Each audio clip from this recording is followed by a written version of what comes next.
Hello guys. तो आज के इस वीडियो में हम पढ़ने वाले हैं क्लास 9th का रसायन शास्त्र का फर्स्ट चैप्टर। ठीक है, यहाँ पे हम रसायन शास्त्र का फर्स्ट चैप्टर पढ़ने वाले हैं जिसका नाम है हमारे परिवेश के पदार्थ। तो इस चैप्टर को पढ़ने से पहले हम जान लेते हैं कि हम इस चैप्टर में क्या क्या टॉपिक कवर करने वाले हैं। ठीक है, तो सबसे पहले हम वो जान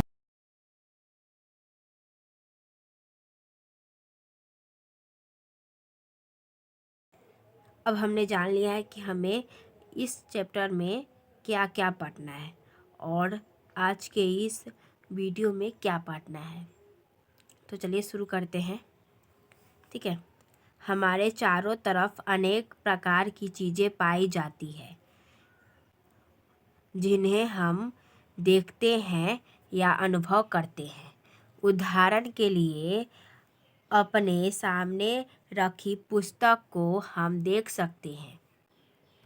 यह पुस्तक कुछ स्थान घेरे रहती है। पुस्तक द्वारा अधिकृत स्थान इसका आयतन कहलाता है। यानी कि हम अपने चारों तरफ बहुत सारी चीज़ें देखते हैं। ठीक है, जैसे आप स्टडी टेबल पर बैठे होंगे तो वो स्टडी टेबल हो गया, आपके पास बुक होगा तो वो बुक हो गया, आपके पास कॉपी होगी, फिर उसमें आप लिखने के लिए पेन या फिर पेंसिल का इस्तेमाल करते होगा, वो हो गया। फिर आप जो मोबाइल से पढ़ रहे हो, फ़ोन से पढ़ रहे हो, वो हो गया। और भी बहुत सारी चीज़ें आपको अपनी सराउंडिंग में दिखाई देती है। ठीक है, और यहाँ पे पुस्तक का उदाहरण लिया गया है। ठीक है, तो हम ले लेते हैं।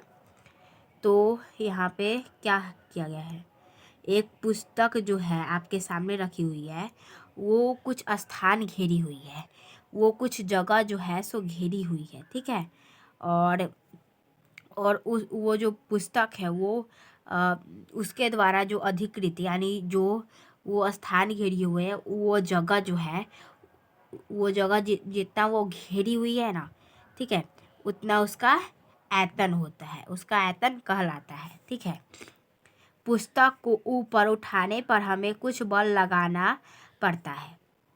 यानी कि जब आप बुक को उठाओगे तो आपको थोड़ा सा बल लगाना पड़ेगा।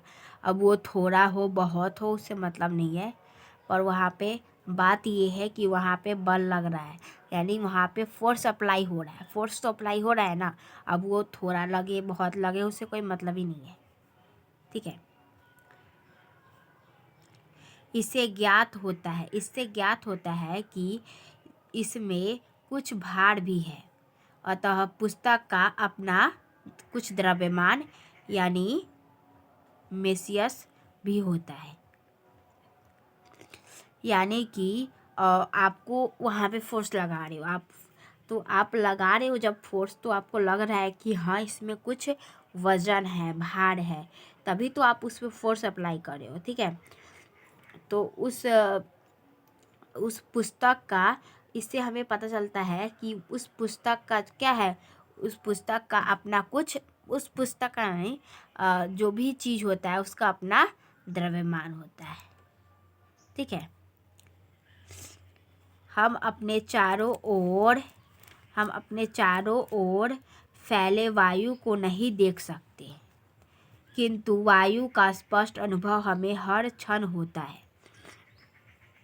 आप जिस रूम में बैठे होंगे या फिर आप कहीं भी बैठे होंगे तो वहाँ पे वायु तो होगी, एयर तो होगी ही। ठीक है, आपको वो दिखाई नहीं दे रहा है, इसका मतलब क्या कि वहाँ पे कुछ नहीं है, वहाँ पे है एयर है, हवा है। ठीक है, वहाँ पे हवा है, और उस हवा आपको महसूस कैसे होती है, आप जब सांस लेते हो ना, श्वास लेते हो आप, ठीक है, तो वहाँ पे आपको ऑक्सीजन लेते हो आप। ऑक्सीजन क्या है, वो तो वायु है। क्या है वो, वायु है। इससे हमें पता चलता है, आप जब हवा श्वास लेते हो तो आपको पता चलता है कि हाँ यहाँ पे वायु है। या फिर जब हवा बहती है, बहुत तेज़ हवा बहती है, ठीक है, तो आपको लगता है महसूस होता है, आप फील करते हो, ठीक है, उसको फील करते हो, तो आपको लगता है कि हाँ हवा बहुत ज़्यादा तेज़ चल रही है, बहुत ठंडी हवा है, वगैरह वगैरह। यदि एक रिक्त बैलून, रिक्त यानी क्या होता है, खाली, ठीक है, खाली होता है रिक्त का मतलब, रिक्त बैलून को तौल कर उसका वजन ले। अब आपको क्या करना है, एक खाली बैलून लेना है और उसका वजन करना है, वो कितना है, फिर उसमें वायु भरकर उसका वजन ले तो पता चलता है कि वायु में भार भी होता है। इसके अतिरिक्त बैलून द्वारा घेरे स्थान के बराबर वायु का आयतन भी होता है। यानी कि आपको क्या करना है, एक बैलून लेना है और उस बैलून में क्या उस एक बैलून लेना है और उस बैलून को क्या करना है, आपको तौलना है कि वो कितना है, ठीक है। और उसके बाद आपको क्या करना है, उसमें वायु यानी एयर को भर देना है, फूंक के, अब फूंकते हो ना करके, उसी फूंक के आपको क्या करना है, उसमें हवा को भर देना है। उसके बाद अब जब हवा भर लोगे, उसके बाद आप उसका फिर से क्या करना, वज़न करना, तौलना उसको कि वो कितना है, तो आपको पता चलेगा कि वो पहले से थोड़ा सा ही सही लेकिन बढ़ा, तो थोड़ा सा ही सही लेकिन बढ़ा, ठीक है, उसका उसमें भार आ गया, पहले से ज़्यादा आ गया, ठीक है। इसके अतिरिक्त बैलून द्वारा घेरे गए स्थान जो होता है उसका, इससे वो जो जितना स्थान घेरती है, इससे हम यहाँ पे पिक्चर में भी दिखाया गया है, यहाँ पे आप देख सकते हो, इससे हमें पता चलता है इस बैलून से, ठीक है, कि ये जो है सो कुछ स्थान घेरती है, यानी इसका आयतन भी होता है, ठीक है। पुस्तक एवं वायु जैसी चीज़ें पदार्थ के उदाहरण हैं। पुस्तक और जो वायु हमने देखा, ये सभी क्या है, पदार्थ के उदाहरण है। तो यहाँ पे पदार्थ यही नहीं है, सिर्फ बहुत सारे पदार्थ हैं, मैंने आपको पहले भी उदाहरण दे दिए हैं, ठीक है। पदार्थ के अन्य उदाहरण है, पदार्थ के अन्य और भी उदाहरण दे हैं, जैसे लकड़ी, कपड़ा, कागज, बर्फ, स्टील, जल, तेल, फ्रिज हो गया आपके पास, फिर आप जो पलंग हो गया, फिर आप बोल सकते हो जाजिम हो गया, कूलर हो गया, फ़ैन हो गया, फिर अब वॉशिंग मशीन हो गया, आपका जो प्यूल होता है जिस पे आप तकिया जिसको बोलते हैं, ठीक है, और आपका तरंकल हो गया, फिर आप बोल सकते हो कि आपके कपड़े वगैरह हो गए, फिर आप बोल सकते हो आपके पास फूल होगा, ठीक है, फूल ऐसा ऐसा आपके पास होगा, तो ये हो गया, ठीक है। और आपके पास कॉपी वगैरह होगा, तो ये कॉपी हो गया, और भी बहुत सारी चीज़ें आपके पास होगी, ठीक है। वो सभी क्या है, वो सभी पदार्थ है, जो स्थान घेरती है, उसका आयतन होता है, द्रव्यमान होता है, वो सारी चीज़ें क्या होती है, पदार्थ होती है। अब हम अपने देख लेते हैं, किसी वस्तु को एक स्थान से दूसरे स्थान पर लाने अथवा ले जाने के लिए कुछ बल का प्रयोग करना पड़ता है। इसे ज्ञात होता है कि जो वस्तु होती है, पदार्थ होता है, सॉरी, वो क्या करता है, अवरोध उत्पन्न करता है। यानी कि कोई भी चीज़ है, ठीक है, कोई भी चीज़ आपको क्या करना है, एक रूम से दूसरे रूम में शिफ्ट करना है। उस चीज़ को आप जब शिफ्ट करते हो, तो उसमें आपको क्या करना पड़ता है, फोर्स अप्लाई करना पड़ता है, फोर्स यानी बल का प्रयोग करना पड़ता है, ठीक है। तो इससे हमें ज्ञात होता है, पहले हमने क्या देखा, इसमें देखा, द्रव्यमान में देखा कि हाँ उसमें भार है, ठीक है, इसमें ये है कि आपको फोर्स अप्लाई करना है, तो हमें पता चलता है कि वो अवरोध भी उत्पन्न करता है। और ज़मीन से जब हम पत्थर उठाते हैं ना, तो हमको थोड़ा सा फोर्स तो अप्लाई करना होता है। अब वो हम बड़ा टुकड़ा उठाए, छोटा टुकड़ा उठाए, ठीक है, अब छोटा उठाएंगे तो छोटा फोर्स लगेगा, मतलब थोड़ा सा फोर्स लगेगा, और जब बड़ा, इतना बड़ा, बहुत बड़ा उठाएंगे तो बहुत फोर्स लगेगा, ठीक है। तो उस चीज़ के हिसाब से होता है।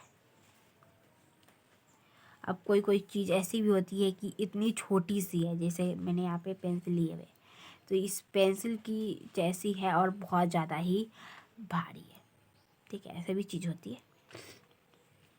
अतः इसके निम्नलिखित मतलब परिभाषा इसके दिए हुए हैं। तो यहाँ पे आप देख सकते हो कि पदार्थ क्या होता है। ये सारी चीज़ें यहाँ पे आपको जो भी चीज़ें दिखाई दे रही है सारी पदार्थ है। यहाँ पे बैलून है, फिर जैम है जो हम लोग खाते हैं, ठीक है, फिर एक गिलास दूध रखा हुआ है, फिर यहाँ पे परखनली जो है उसमें आपको केमिकल रखा हुआ है, फिर यहाँ पे बुक्स रखी हुई है, पेन है, कैंची है, दवाई वगैरह है, फल है और भी बहुत सारी चीज़ें। और एक ये क्या है हमको समझ में नहीं आ रहा, ये भी दिखाई नहीं दे रहा है, ठीक है, और बहुत सारी चीज़ें होती है। ये क्या है? ये पदार्थ है। क्या है? पदार्थ है। कोई भी वस्तु जो, अब यहाँ पे इसकी परिभाषा हम देख लेते हैं कि इसका परिभाषा कैसा हो सकता है।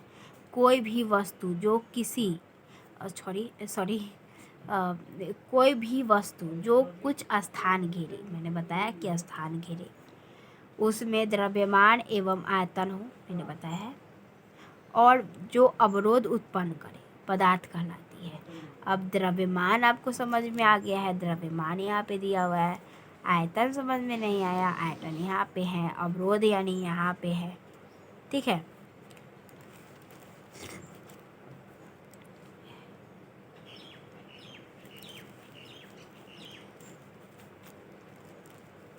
अब हम पढ़ते हैं द्रव्य। द्रव्य क्या है? यानी कि द्रव्य यानी लिक्विड, जिसको हम लिक्विड बोलते हैं, ठीक है, वो क्या है। सो यहाँ पे हम पढ़ लेते हैं। द्रव्य एक प्रकार का पदार्थ है, यानी जो द्रव्य है यानी लिक्विड जो है वो एक प्रकार का पदार्थ है जिसे किसी भी भौतिक प्रक्रिया की सहायता से उसको उसको क्या किया जाता है? विभाजित नहीं किया जा सकता।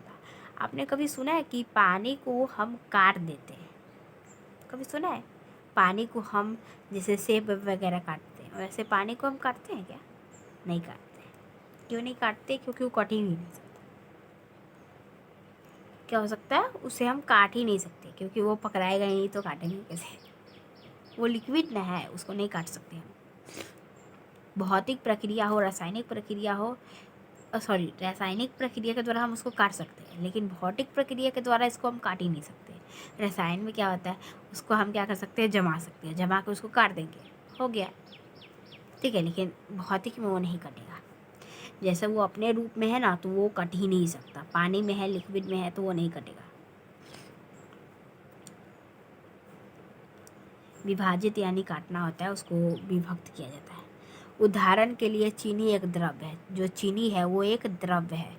जल में विलयन चीनी को जल का सिर्फ वाष्पीकरण करके ही प्राप्त किया जा सकता है। यानी कि चीनी जो आप बोल सकते हो कि पानी में आपने घोल दिया है, ठीक है, आप पानी में उसको आपने मिला दिया है। अब आप चाहते हो कि हम उसको फिर से चीनी बनाएं, ठीक है, तो आप इसका बस एक ही रास्ता है और सिर्फ एक ही है, ठीक है, कि आप उसको वाष्पीकरण करके उसको क्या करो? चीनी वापस से बनाओ। उसका और कोई उपाय नहीं है, कोई रास्ता नहीं है कि आप उसको फिर से वही से रूप में लाओ, ठीक है। जल में विलीन, यहाँ पे हमने पढ़ लिया है, वाष्पन के फलस्वरूप प्राप्त चीनी और मूल चीनी में कोई अंतर ही नहीं होता है। यानी वाष्पन से जो हमें चीनी प्राप्त हुई है वाष्प करके, ठीक है, और जो मूल चीनी होती है यानी जैसी चीनी होती है, उसमें दोनों में कोई अंतर ही नहीं है, ठीक है, कोई अंतर नहीं है। अतः चीनी एक द्रव्य है। हमें पता चलता है कि चीनी क्या है? एक द्रव्य है जो सरल भौतिक विधि से अपने अवयवों में विभक्त नहीं होती, जिसके कारण सोडियम क्लोराइड, चूना पत्थर आदि भी द्रव्य के उदाहरण हैं। अब यहाँ पे इतने सारे उदाहरण दे दिए हैं द्रव्य के। अब इसमें हम क्या करते हैं? एक और ऐड कर देते हैं जिसका नाम है मीठा। क्या नाम है इसका?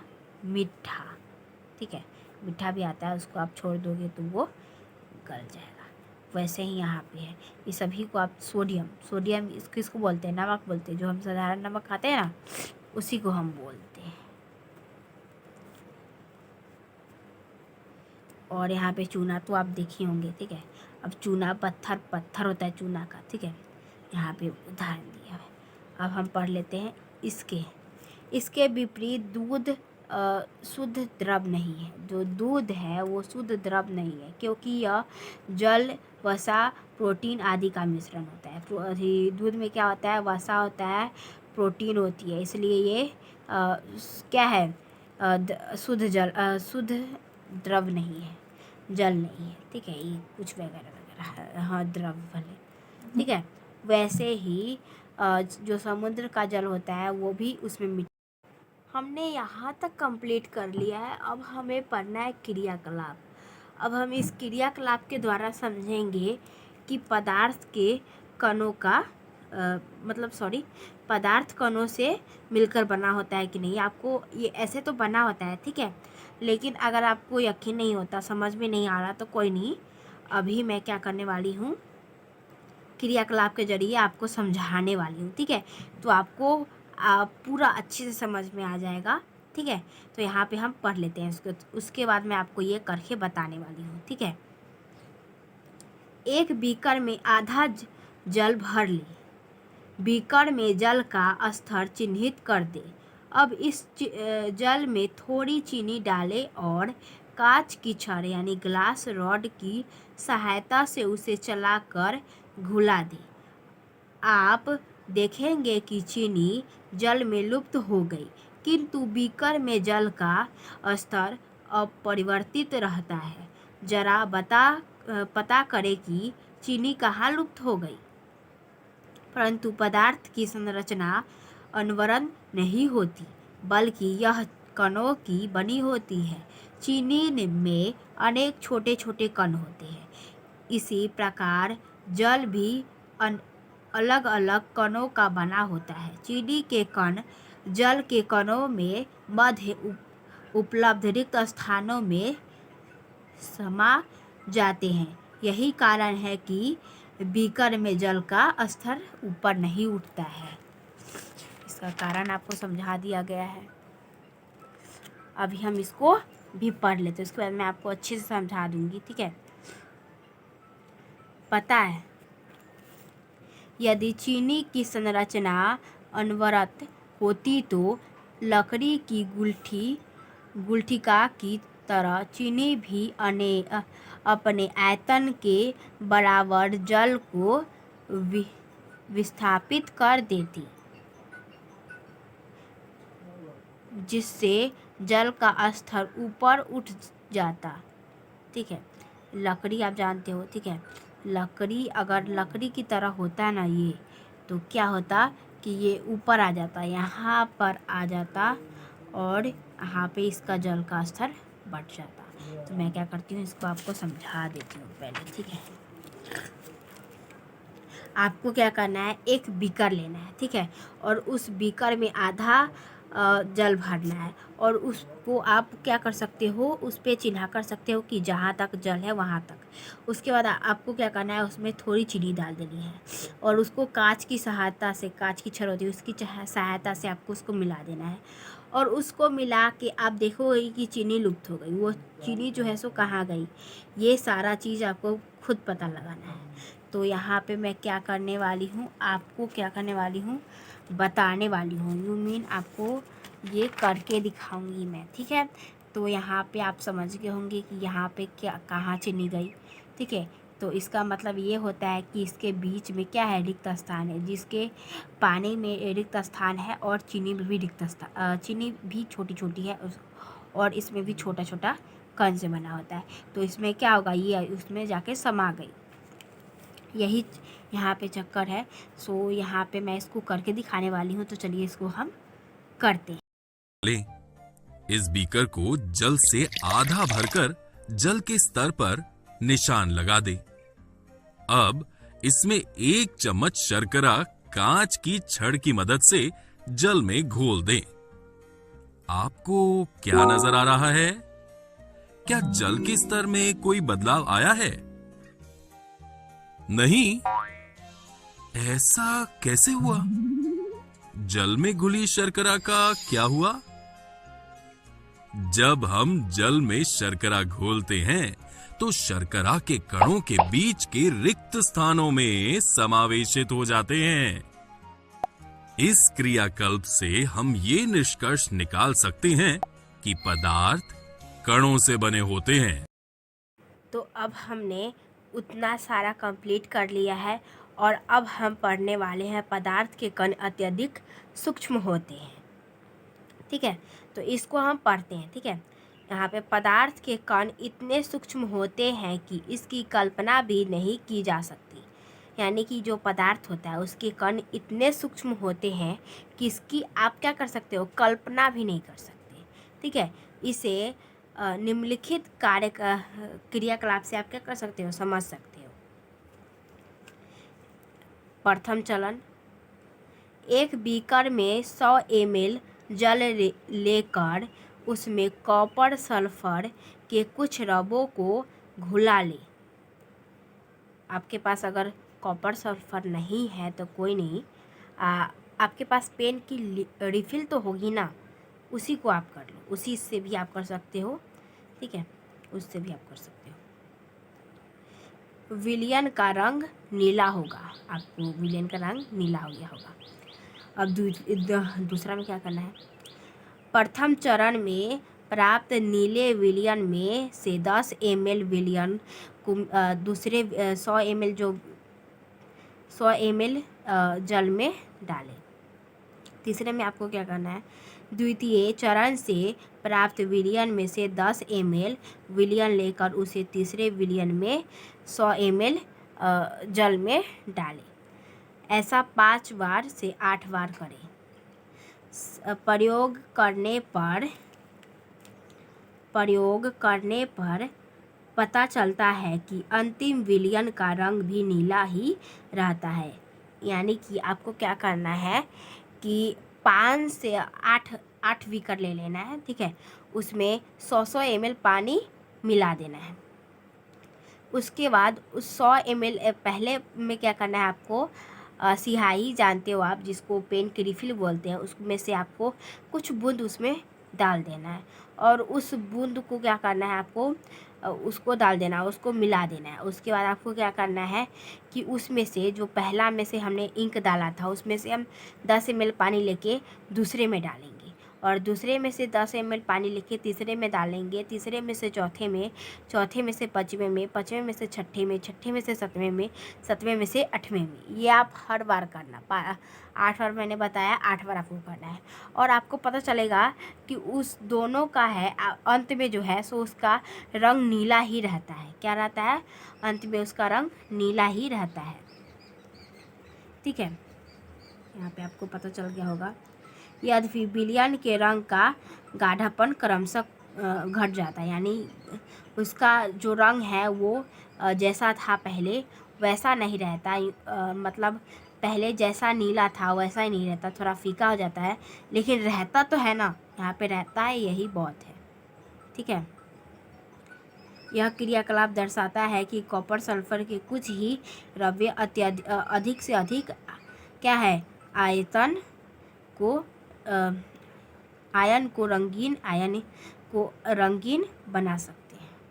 ऐसा तभी संभव है जब कॉपर सल्फर के अत्यधिक सूक्ष्म होते हैं। यानी कि उसमें अगर उस जो आपने इंक लिया है उसमें अगर बहुत सारे छोटे छोटे कण होंगे तभी तो आप क्या कर सकते हो कि आप बहुत सारे बार कर सकते हो। 8 बार करा आपने, हर बार वो रंगीन ही रहा। ठीक है, हर बार आपने करा, हर बार भले उसका रंग फीका हो गया, उससे कोई मतलब नहीं है, पर रहा तो उसमें रहा। ठीक है, तो करने का प्रयास करें। स्याही की 5 बूंदों को 100 ml पानी में घोल लें। इस घोल में से लगभग 10 ml घोल निकालकर उसे 90 ml जल में मिला दें। इसी प्रकार इस घोल को 5 से 8 बार तक तनुकृत करते रहें।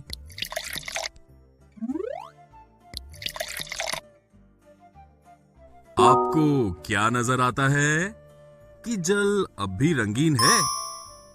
प्रत्येक बार तनुकृत करने पर घोल का रंग हल्का होता जाता है, फिर भी पानी रंगीन नजर आता है। ये प्रयोग दर्शाता है कि स्याही की चंद बूंदों से भी पानी की बहुत अधिक मात्रा 1000 ml रंगीन हो जाती है। इससे हम ये निष्कर्ष निकाल सकते हैं कि हर बूंद में कई सूक्ष्म कण होंगे। ये कण छोटे छोटे कणों में विभाजित होते रहते हैं। अंततः एक स्थिति में ये कण और छोटे भागों में विभाजित नहीं किए जा सकते। इस क्रियाकल्प द्वारा हम ये कह सकते हैं कि पदार्थ के कण बहुत छोटे होते हैं वरन गतिशील रहते हैं। तो अब क्या सच में वो गतिशील होते हैं, यह भी हमको पढ़ना है। पदार्थ के कण स्थिर नहीं रहते बल्कि हमेशा गतिशील रहते हैं। इसे निम्नलिखित क्रियाकलाप द्वारा समझा जा सकता है। अगरबत्ती की एक सलाई कमरे में एक कोने में रख दे। कुछ दूरी से इस अगरबत्ती की गंध को महसूस नहीं कर सकते। यानी आप क्या कर सकते हो कि यहाँ पे आपको बताया क्या गया है, कि आपको एक अगरबत्ती लेनी है और उस अगरबत्ती को क्या करना है, जलाना नहीं है। उसका आपको जलाना ही नहीं है। आपको क्या करना है, सीधे उसको जाके अपने घर के कोने में या फिर क्लासरूम में, आपको जहाँ कोना बुझाए वहाँ पे रख देना है। और आपको क्या करना है, इस रूम में आपने रखा और दूसरे रूम में आपको सूंघना है। आपको सुना गया था, आप महसूस करना है, सूंघना है उसको, ठीक है। आपको उसकी गंध लेना है। तो क्या आपको उसकी गंध सूंघी नहीं होगी? क्यों नहीं हुई? इसका कारण क्या है? तो अब जब उसके निकट जाओगे ना, तो आपको उसके नज़दीक जाओगे ना, तो आपको उसकी गंध महसूस होगी, ठीक है। अब आपको क्या करना है, अभी इसका आंसर मैं सबका आंसर दूंगी, ठीक है। आपको घबराना नहीं है, बट मैं आपको भी समझा देती हूँ अच्छे से, ठीक है। अब आपको क्या करना है, एक माचिस लेना है। क्या लेना है? एक माचिस लेना है। उसके बाद उसकी सहायता से आपको क्या करना है, अगरबत्ती को जलाएं। उसकी अगरबत्ती को क्या करना है, आपको जलाना है। अब उस अगरबत्ती को आपको जला लेना है और उस कोने में जाके रखाना है, ठीक है। अब जब आप उस कोने में उसको रख के आओगे ना, तो आप एक कमरे में हो, दूसरे कमरे में जाके उसकी गंध को सूंघ सकते हो, उसको महसूस कर सकते हो। क्यों कर सकते हैं? पहले क्यों नहीं कर सकते थे? अभी क्यों नहीं कर सकते थे? इसका मतलब क्या है?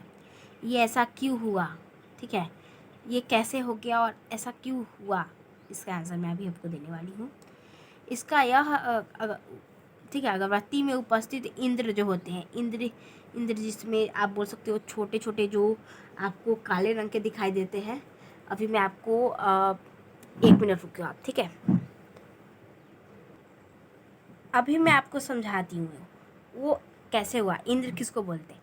तो यहाँ पे आपके सामने एक अगरबत्ती मैंने रखी है, ठीक है। यहाँ पे आपको दिखाई दे रही होगी ये अगरबत्ती जो आपको दिखाई दे रही है, ठीक है।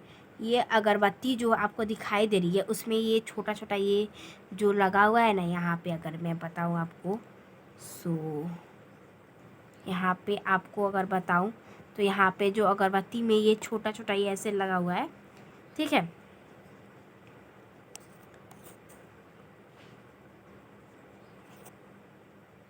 जो आपको दिखाई दे रहा है, ठीक है।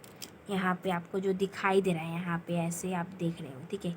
ये सारी चीज़ें जो दिखाई दे रही है इसको हम इंद्र बोलते हैं। क्या बोलते हैं इसको हम इंद्र बोलते हैं, ठीक है।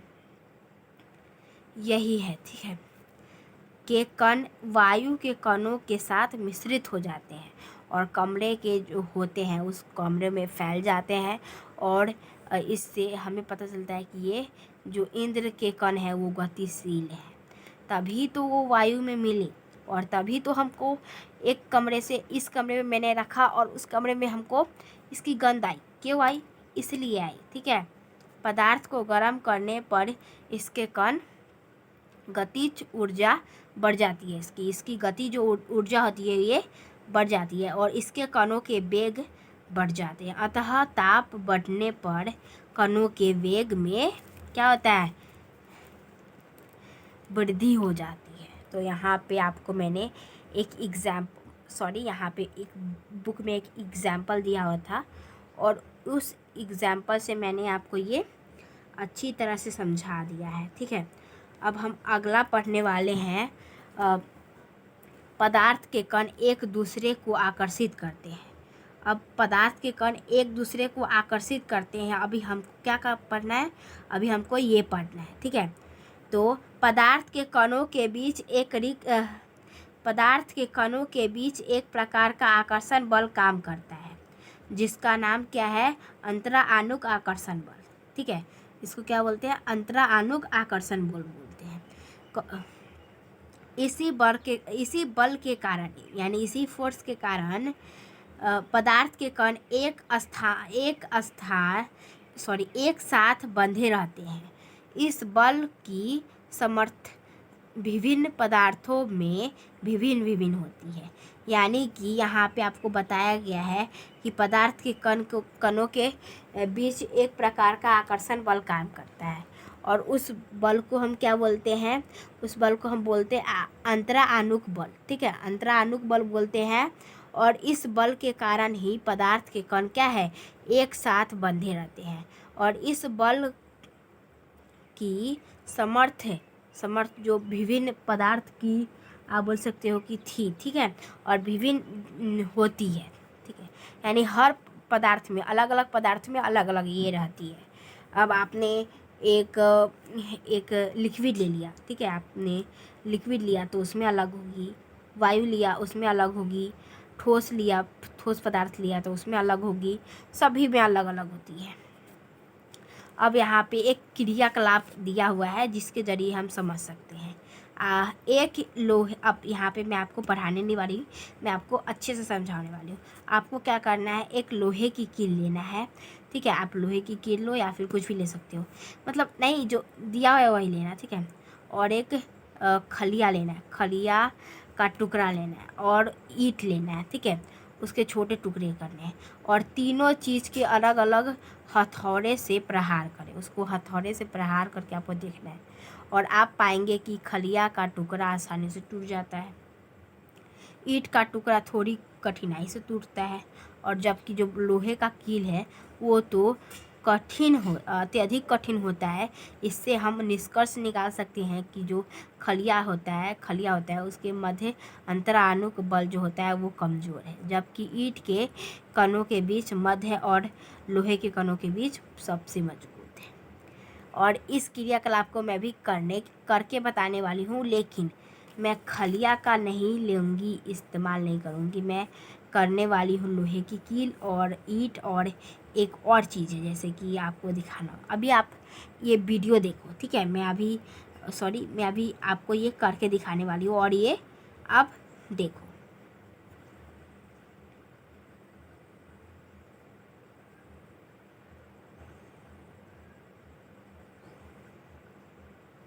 समझने का प्रयास करेंगे।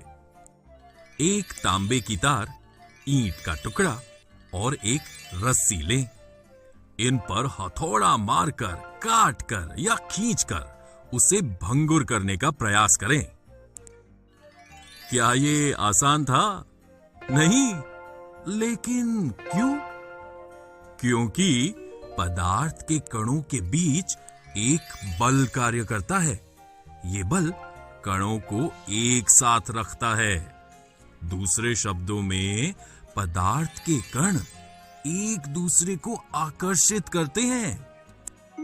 क्या तीनों वस्तुओं को भंगुर करने के लिए समान बल की आवश्यकता है? बिल्कुल नहीं। ऐसा इसलिए क्योंकि पदार्थों के कणों के बीच के आकर्षण बल का सामर्थ्य प्रत्येक पदार्थ में अलग अलग होता है। तो दोस्तों, आशा करते हैं कि अब